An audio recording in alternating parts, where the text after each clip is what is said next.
Hello, everyone. My name is Gwendolyn Bork. I'm the president of Focus, the Lancaster to Pew Addiction Prevention Coalition, and we are here to reduce youth substance use and to create community collaboration. This is our addiction prevention series, Addiction Prevention 101 series, and today we're focusing on evaluation. So I'm going to share my screen with you. This whole idea of this addiction prevention series has really been about a particular framework called the strategic prevention framework. It's a model that we know that has been used and tested and proven to be effective for long-term community level change. So I'm going to share my screen so you can see where we're going with it. Start here. Okay. So that's the flower, as some of us in our field would call it. And I would show you the full thing, but I'm afraid that I'm going to get kind of bumped off of here because where this actually takes you, if you click on it, it takes you to SAMHSA's website, which is the Substance Abuse and Mental Health Services Administration. And from there, that's where we get a lot of the information for on a federal basis on how we can be effective in our field. But basically, this particular framework, this has a more or less organic process to it. You may focus on evaluation while you're building capacity and so on. So we've been talking about all these different types of things like enhancing skills, providing support, all the different environmental strategies that go into this. And part of this series has come from all of that model, right? So we talked about, and we started this in September, talking about the strategic prevention framework and all the little pieces now that have stemmed from that, like cultural capacity, assessment, planning, implementation. So we are now on evaluation, how to measure the impact and effectiveness of strategies and plans put into place. So we're going to go to there it is right there. Go figure.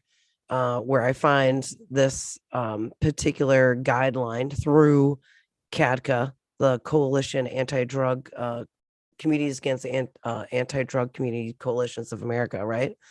And this is where we got trained by it. But if you look, we've already talked about these pieces, and now we're on evaluation. An evaluation measures the impact of the SPIF, or the Strategic Prevention Framework, and the implementation of strategies, programs, policies, and practices. So we've done a lot of this. I mean, this is the document that we've been trained on. It allows us to be effective in what we're doing. But what I'd like to do, I'm actually going to back out of that a little bit, is we're going to go to where in the document it actually talks about evaluation. So implementing, putting a plan together. There's a logic model. We've already talked about that. Evaluation. Okay, so let's go here. Okay. I don't know why it does that. Hold on, guys. Like, I'd like to do that, but I don't want it that big. Oh, I think I know what to do. Is that it? Well, okay. Either way, we'll go there. We'll go full screen. Evaluation. Okay. So evaluate implementation of your environmental strategies is different than your larger, more comprehensive coalition evaluation, which entails documenting your coalition's contributions to population level change. So evaluation of your environmental strategies involves tracking the implementation of each strategy. So we're talking like, process. The coalition uses. So what is the process the coalition uses to implement the environmental strategy? So the development of an ordinance or number of merchant education trainings provided. So we have a process. To what extent, right? Excuse me, to what extent to which the environmental strategy has penetrated the community. So what percentage of restaurants completed the education? Percentage of alcohol outlets that display we card signs, and then the success of it. So the success of the individual environmental strategy. So the merchant education implemented community-wide. What percent of restaurants pass those checks, those alcohol compliance checks, and so on. There's a lot of moving parts, as they say, and you know, it's up to us to decide to implement an education campaign focused on, decreasing the availability of tobacco to minors with the aim of persuading local merchants. So they're just basically talking about some of their process. Like, for instance, you would have to document the process to engage and educate the merchants if you were to reduce alcohol, youth underage drinking, right? You would have to engage, targeted merchant education campaigns doesn't mean that all merchants have been bought onto it or have changed their behaviors. You got to determine to which extent, that you're going to do this. Large scale, small scale, and you're going to determine if the strategy is bringing about the intended income. So are fewer merchants in this example selling less tobacco to individual? They're using tobacco, non-alcohol, to individuals under 18 of age. So there, if you were to go to our website, you would see all these, more or less like white papers that talk about these particular circumstances and examples and things that other people have done throughout the United States and their process, right? And I suggest that you go to the website and you click on that link, that shows those environmental strategies under prevention science, and you'll see the links to all this, and you'd be able to access this document yourself and really dive deep into it. It's a super extensive document. But you have to, what did they do when they even figured out this process? They knew how to, they needed to know who their stakeholders were, their key stakeholders. They had to address the gaps. They had to make sure that the strategy fit the community.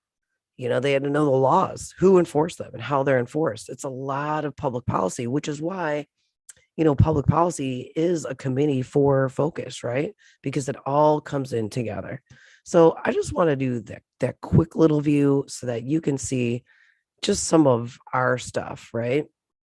We had, this was just capacity is part of our planning process, to be able to have so many parents, so many youth engaged on an annual basis. We have goals for that.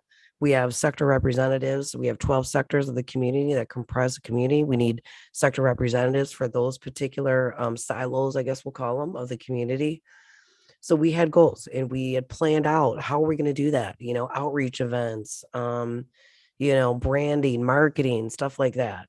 And so this was like kind of an older example from 2010. So from April of 2000 to October of 2020, we started the podcast. We reached 9,700 people at that time. We had, 112 subscribers to date, 30% open rate, which is pretty good. We've been in the newspaper every month. So 5 articles since April, 2 front page features on Facebook.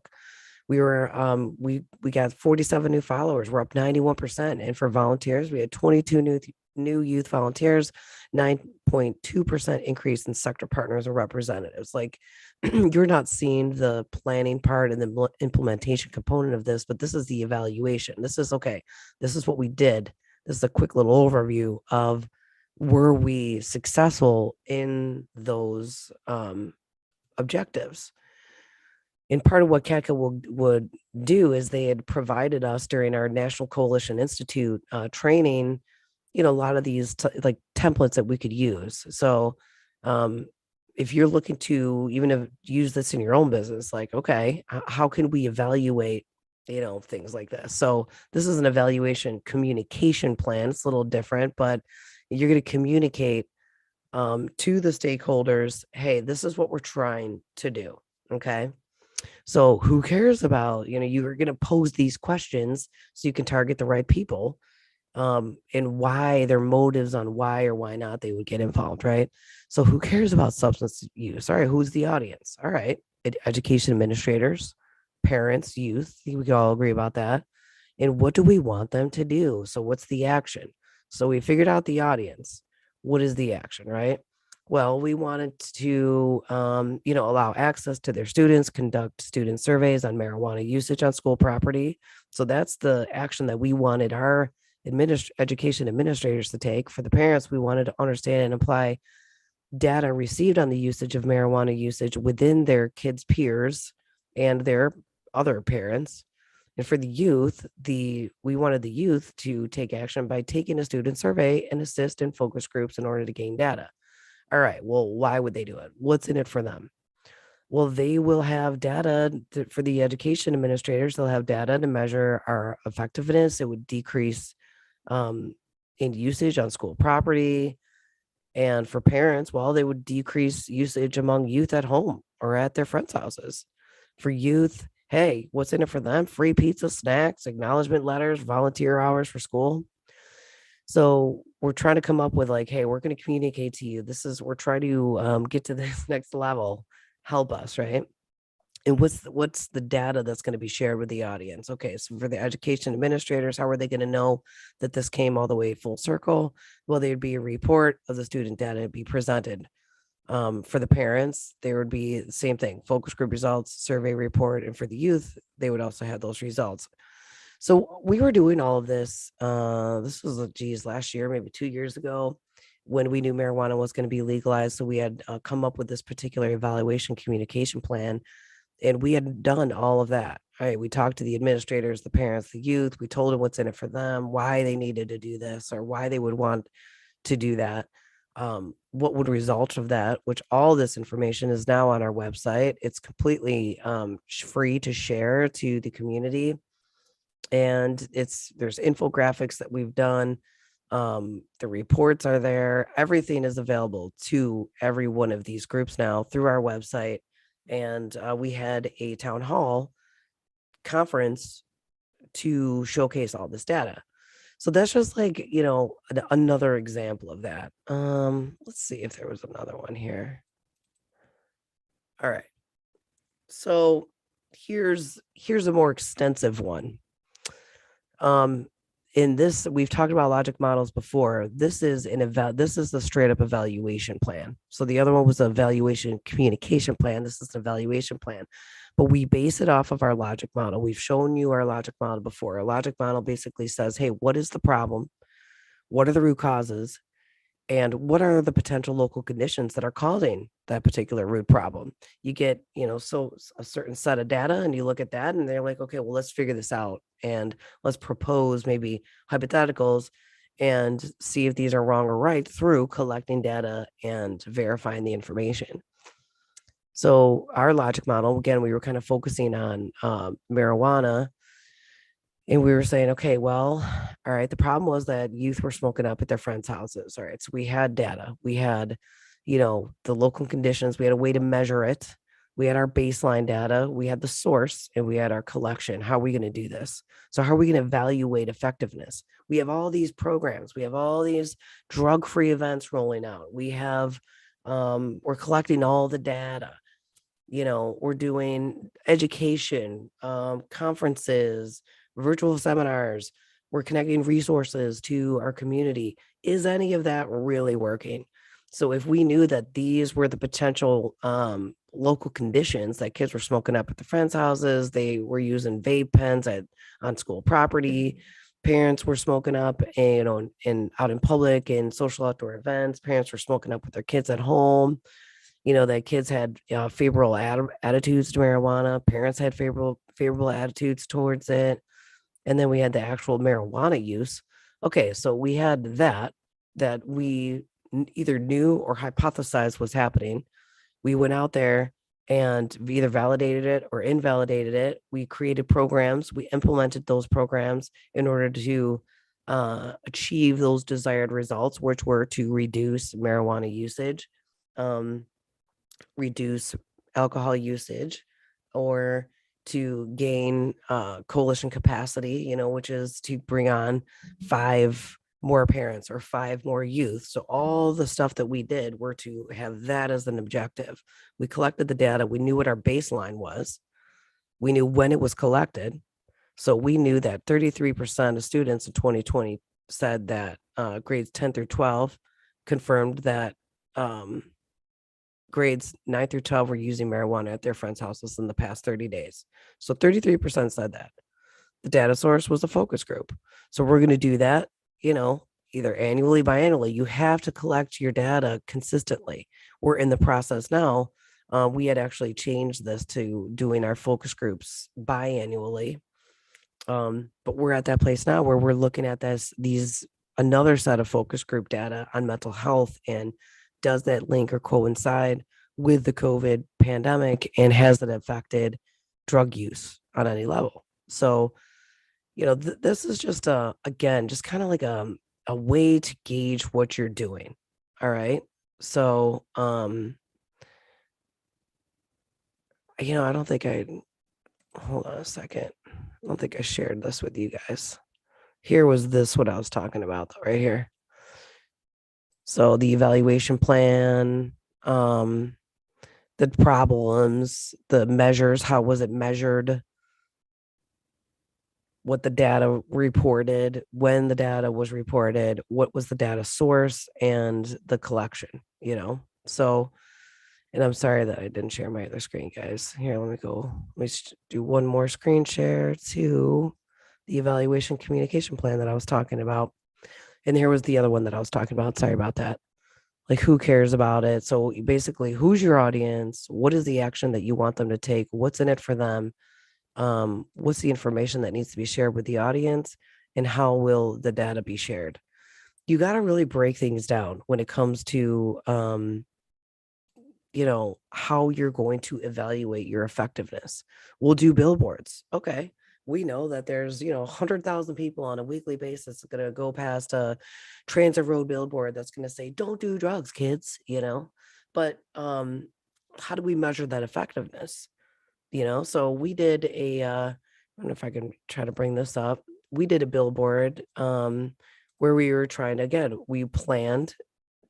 our plan was to raise awareness of who we were and to achieve a goal of having 4 parents and 4 youth engaged by the end of the year to our coalition. So we're like, okay, let's create a marketing campaign, and we're going to go out there, we're going to do some billboards, and let's see if, some of these people will respond. So I'm going to pull this up. And this is going to be what it was. So hold on one second. Let me bring up this one. So this is what we did, right? All right. We talked about it. We're like, hey, we want to make like a super cool billboard that's like catchy. Like, hey, are you addicted to life? Change makers want it. I'll tell you what, that particular billboard, super successful. People saw it. So we planned it, we implemented it. We could have said, don't do drugs, kids, or we just say, hey, we're focused, like we're a coalition and we need help. But we showed the outcome of, through the imagery of like young, healthy, just having fun kind of kids, change makers, like people that are trying to make a difference.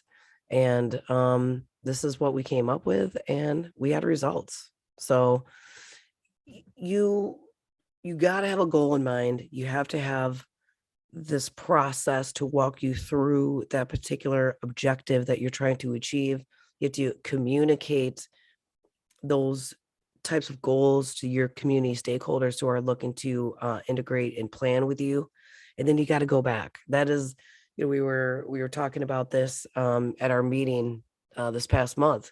It's easy to just push and to move forward and be like, okay, did it, to plan an event, to carry out the event and think like, yeah, that was great. Everybody had a good time.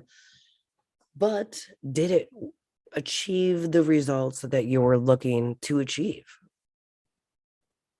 Did you get what you needed out of it? Did you know what you needed out of it? Or were you just doing it just for fun? So, I say that for focus, we try to be as in tune to the strategic prevention framework as much as possible. We have committees that will more or less dive down into the goals and the objectives that we're trying to achieve. And then it always comes back to on the back end on the evaluation part. What can we do better? Was Glowfest at Como Park, our big youth drug music fest, drug-free music fest, thank God. Was it effective? Did all the planning that we do, all the marketing that we do for the TikTok contest, and that was going to be the big premiere. Did that work? And did it drive the kids there? Were the kids there? Okay, so it was effective in getting them there. Were they having fun? Did they stay engaged? Do you think are they going to come back? And so it's like, you go into these workshops and seminars, and it's like, did you learn what you had planned to learn? Were the objectives fulfilled? Did the presenters or the trainers fulfill the goals that you had desired to come away from, this? And, for that particular thing too, it's like, yeah, did we have a survey afterwards?